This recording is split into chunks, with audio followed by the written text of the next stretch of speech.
Hey yo, what is up, everybody? Hope you guys are doing amazing. We're going to try something new, and I hope you guys like it.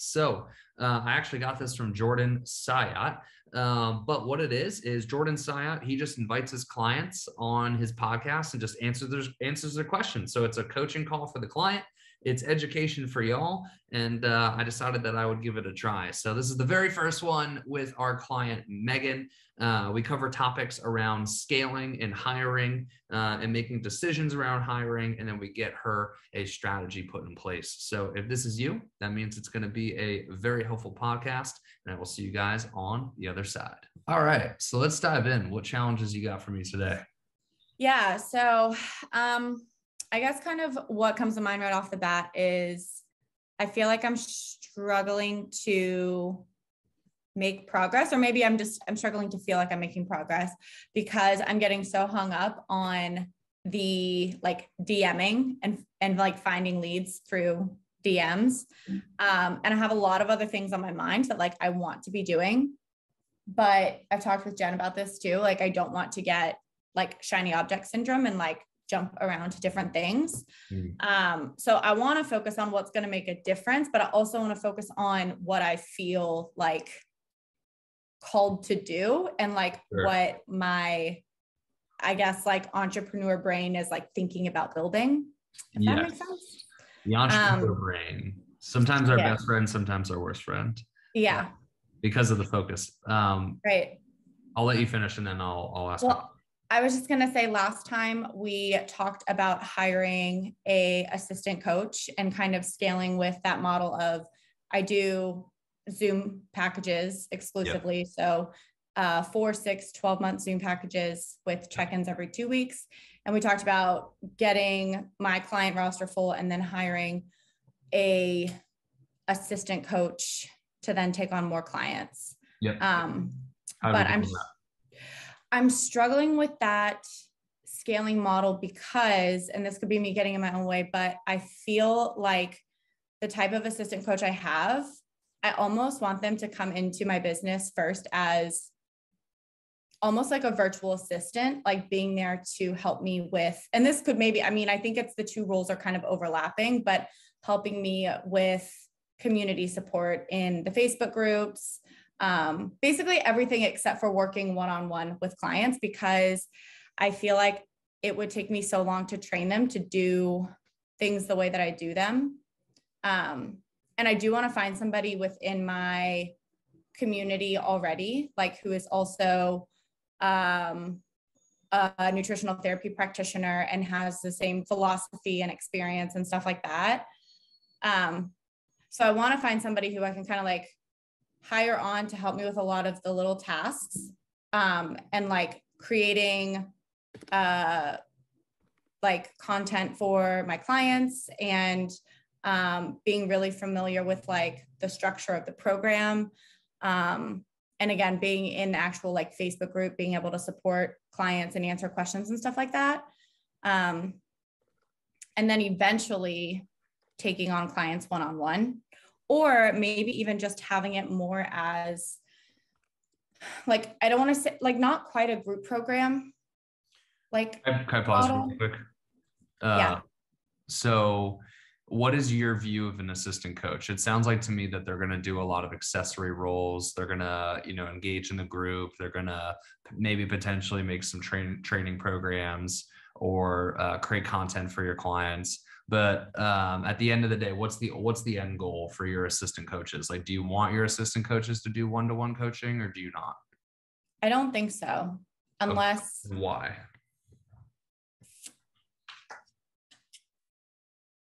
I don't know.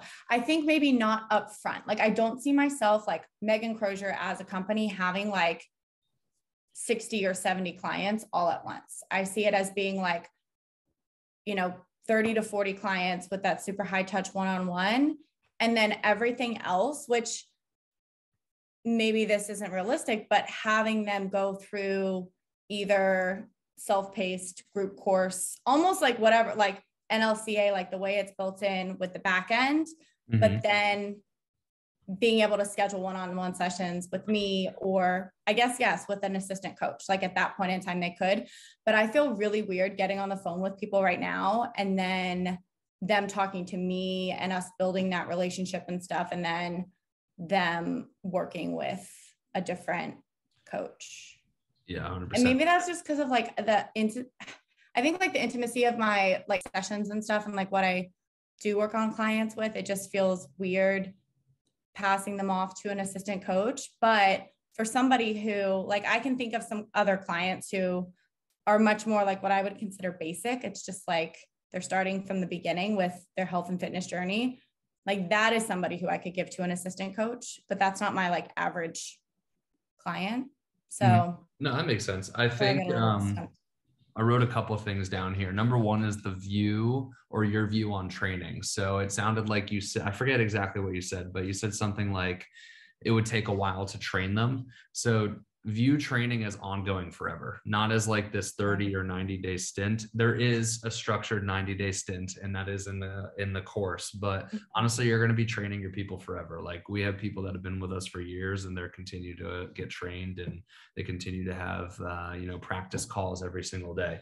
I think what's going on here is more the latter, the most recent thing that you said, that maybe there's a little bit of nerves around bringing somebody else into the company, trusting that person, trusting their ability to handle the clients. And it's more so the newness around that.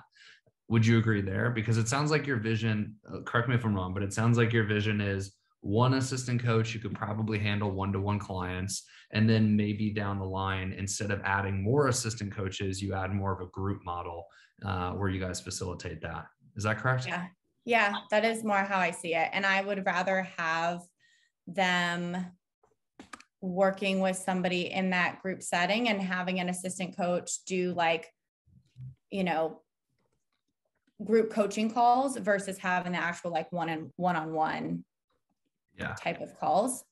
I have somewhat of like what I call like it's a like foundations, like course or program built out.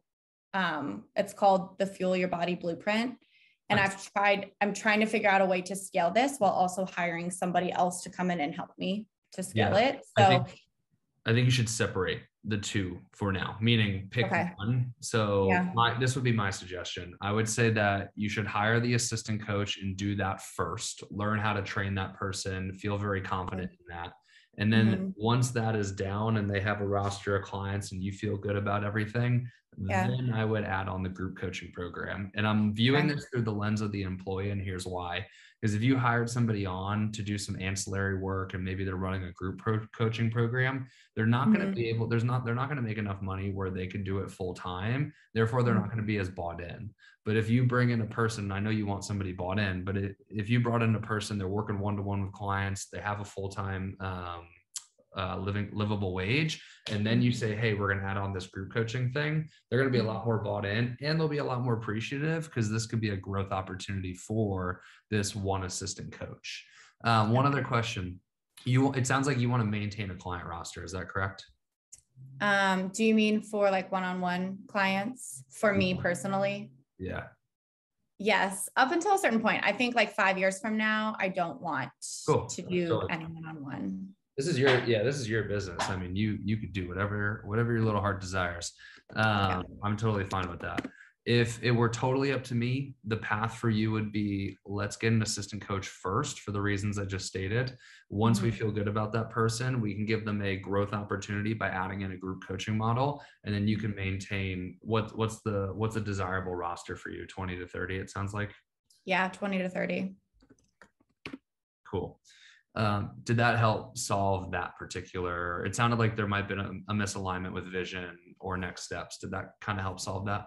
Yeah, that does help to clarify it. I guess the other thing I'm thinking of too, in terms of like training the assistant coach, it does help to think of it as more of a long-term process, kind of always training them. So yeah, it's forever. And we just uploaded 2 new modules in the course, the hiring and the ramp up module for an assistant coach. That's brand new. And then we just added another one, how to manage your assistant coach. And that would be the ongoing training that I was alluding to. I think that's actually the one that I'm watching right now. Did Dayla record the how to handle assistant? Okay. Yeah. That's why I'm literally watching it right now. So perfect. Let me create some homework for you. So watch how to hire, ramp up an AC, watch how to manage a AC. Perfect. Okay. So that solves problem one. It sounded like, coming back to the original thing you said was scaling, and then you mentioned DMs. Kind of talk me through that and we'll work through that. Yeah. Well, I feel like I keep going back to that for getting more leads. So on average, like I might have 3 calls a week. Something else I want to get better at is tracking too. So I'm going to go back through the modules for actually like tracking everything better. So off the top of my head, 3 calls a week on average. And most of those people come to me, like I don't reach out to them. They come to me through referrals, through the gym where I work out, through Google searches, and through Instagram. Nice. You do SEO? I'm sorry? You do SEO? Like Google? I did, like when I first started and didn't know what I was doing like 7 years ago. So yeah. That's awesome. So it works. But we're putting a module. Sorry, we're putting a module in the course about it, but carry on. Okay, cool. Yeah. I find that those leads though are much colder, like coming from Google. So unless they go to my website and they follow me on Instagram and they like look at some of my content, which I love that so much more, like having more of that like attraction marketing, because I don't feel like I'm having to like pull teeth to get them to sign up. Or I will get people, and maybe this is just how stubborn I am, but I will get people who I'm like, this is not a good fit. I do not want to help you and I can't help you. And I have no problems like pointing them in a different direction. It's good. You should start. One of the things we learned this past weekend, I had a speaker come out. His name is Cody. He's the one Cody McBroom.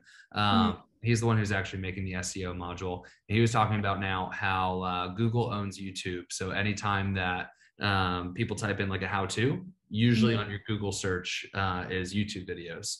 So if SEO is already something you figured out, and if people are finding your Instagram content well put, then I would imagine YouTube would probably have the same effect.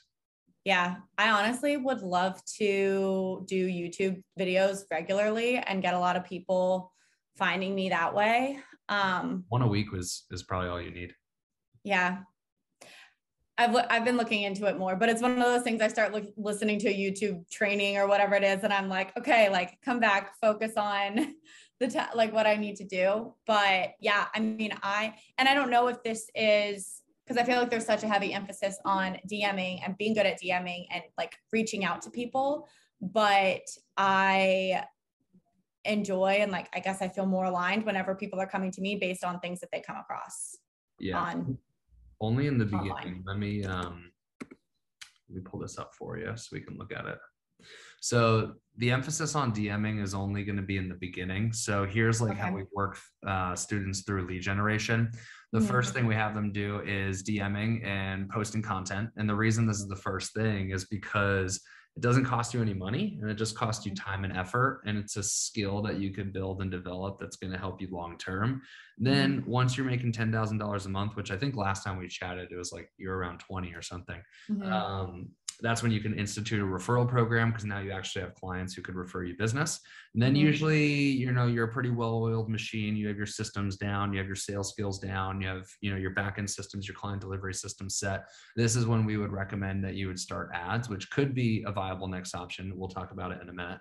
And then step number 4 would be owned media, which is, email list, SMS lists, Facebook groups, things of that nature. The reason we do this after ads is because the way that we teach ads is a lot of our ads funnel into those things. So you can collect emails, put them on your email list, funnel people into your free group, the whole 9 yards. And then last would be affiliates and partners. So this would be now you're a big company, so you could partner with other companies in a way where you guys can exchange leads. I think the example I give in a course is like a meal prep company. You guys have different same client, different offer, and you guys can pass leads back and forth. Okay. So the funniest thing, like, so you breaking that down was really helpful. So I think why I feel weird about the outbound messaging is because I have step 2 already. I have a referral program with my clients. I would love to do ads, and I would feel pretty comfortable doing ads. I have a Facebook group. It has like 550 people in it right now. Let's get that over 10,000. Let's get it over 10,000. I would love that. Yes. Okay. So I have a small but mighty Facebook group. No, I wasn't trying to demean your. I know. But no, that's what I would love. And it has been really slow. I did a challenge last month to get some people in there, and on my email list, I do have email list is around the same. It's like 600 people. Nice. So really quick, those 2 things have produced leads for you: Facebook group and email list. Email list more so than Facebook group, but yeah. Then I mean, your next step in your lead gen evolution would be starting ads and making sure that your ads funnel to your email list and your Facebook group. How consistent are you in the Facebook group? Ebbs and flows. So that's something I know I need to be more consistent with. I actually had a period of time where I didn't utilize it at all. And I think that caused the engagement to like basically plummet. So I'm kind of like working my way back up, which is why I did the challenge last month. And now I'm posting in there pretty much daily. So even if it's just like random questions. How did the challenge work for you?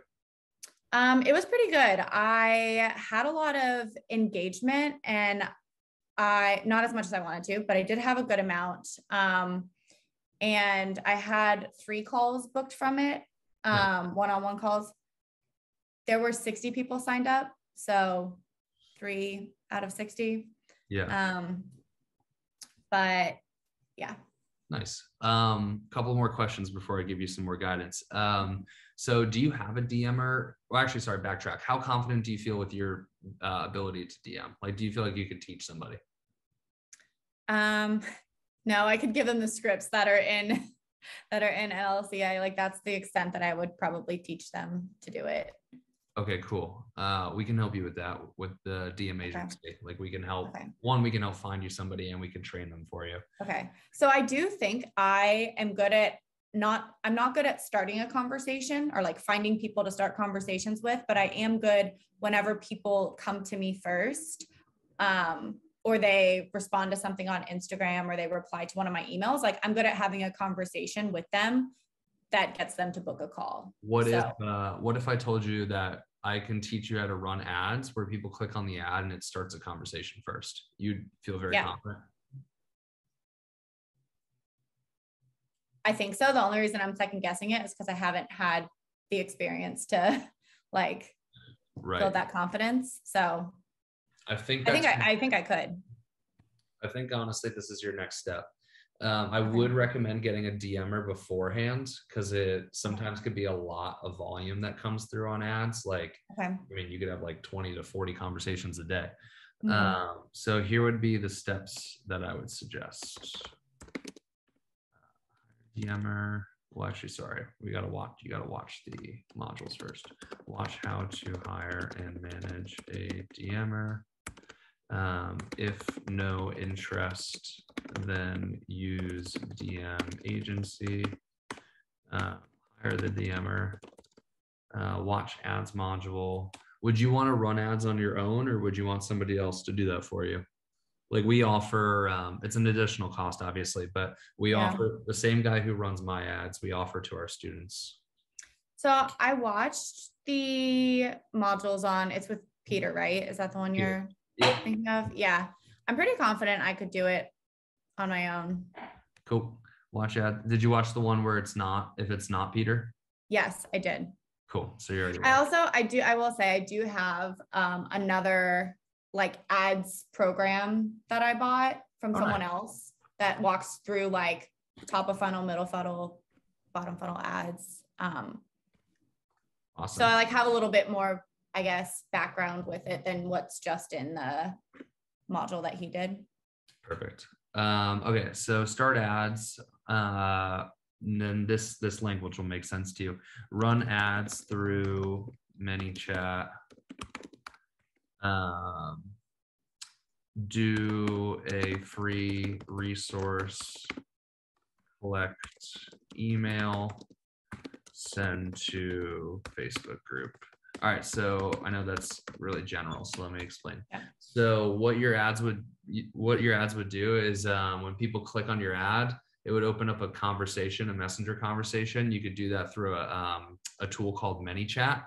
And then what the ad is going to promise is like, hey, are you struggling with this problem? Click and I'll send you XYZ resource. People click, send them the resource. And then from there should be an automation that collects their email. And then that Zapier's over to your email list. I don't know if you're using MailChimp or ActiveCampaign. And then it also will send them an automation for a Facebook group. So these are obviously things that I know you're not going to move forward with, Peter, but if you can find somebody that can do this for you or set this up for you, that would save you a butt ton of time. Yeah. That would be the flow that I would go with. Okay. Yeah. I've never used ManyChat before, so I'm down to use that. Something else I'm figuring out how this might integrate, like what I do right now to get people on my email list, not running ads, is I get them just organically to opt in to my free resource, which is the Well-Nourished Woman Guide. Nice. And then they get the next email that they get delivers the guide and then also has an invite to join the Facebook group. Oh, perfect. So Okay. Would I still keep that email sequence, or would this still be going just through the ManyChat and it's almost like a sequence, but it's taking place through Facebook? Yeah. So your email list, they get the resource and then it sends them to the Facebook group. That's what happens currently. Mm-hmm. Yeah.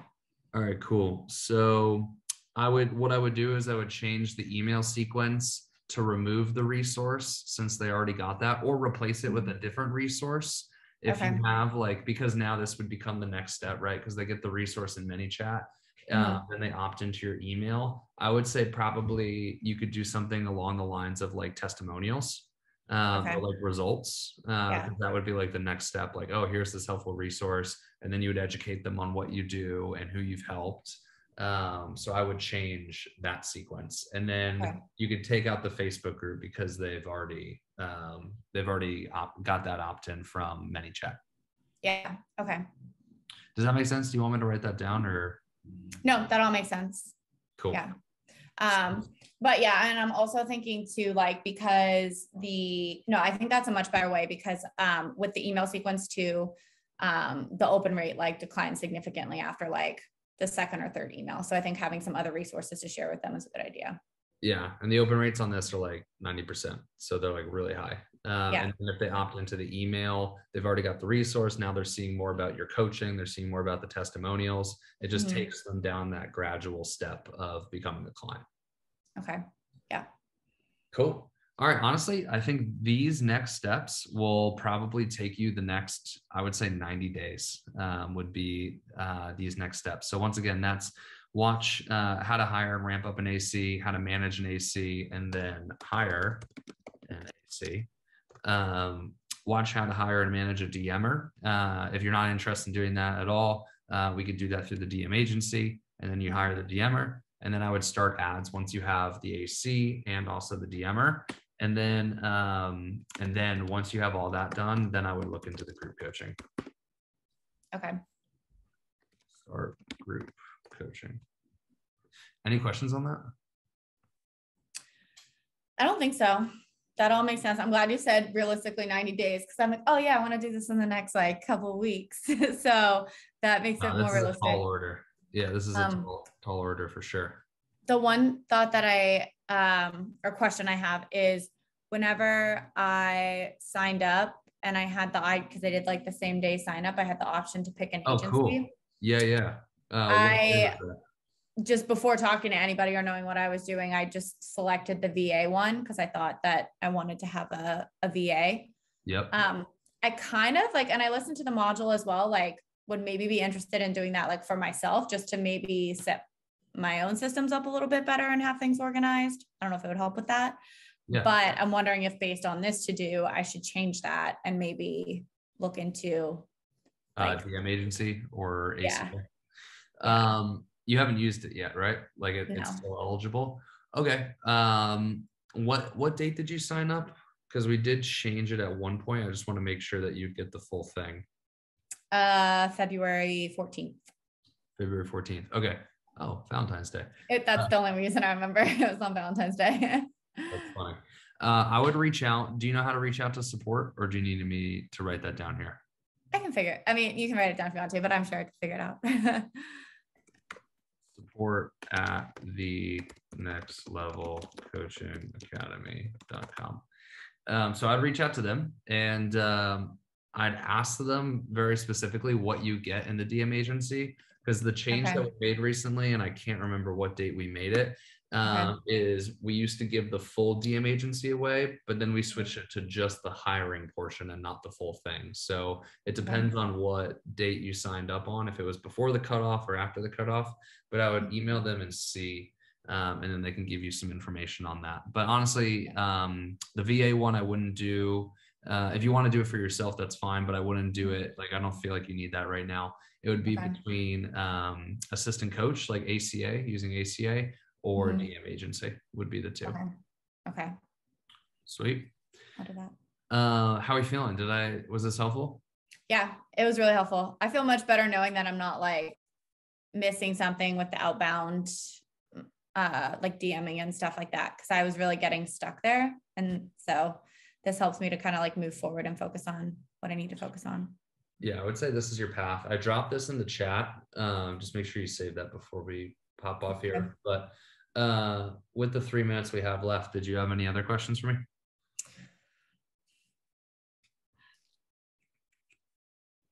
I don't think so. I do have something coming to mind, but I honestly don't know if it would be a quick answer or not.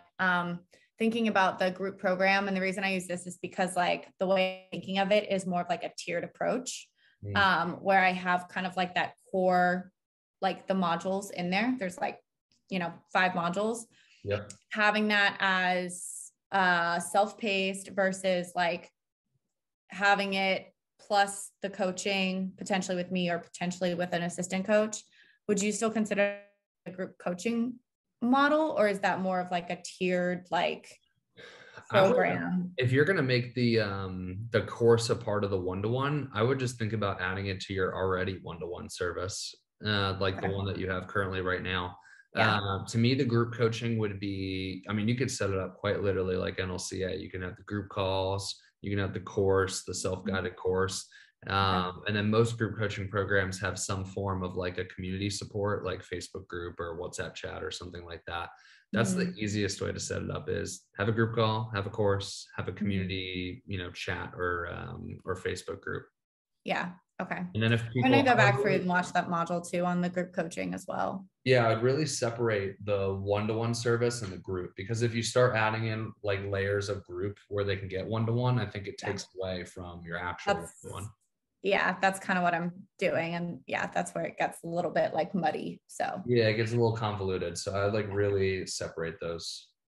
Okay. All right, y'all. I hope you guys enjoyed that. I would love some feedback. So feel free to hit me up in the IG DMs, _FitCEO on Instagram. Let me know if you guys like this style. If you did, I will continue to do more of it. And until next time, peace.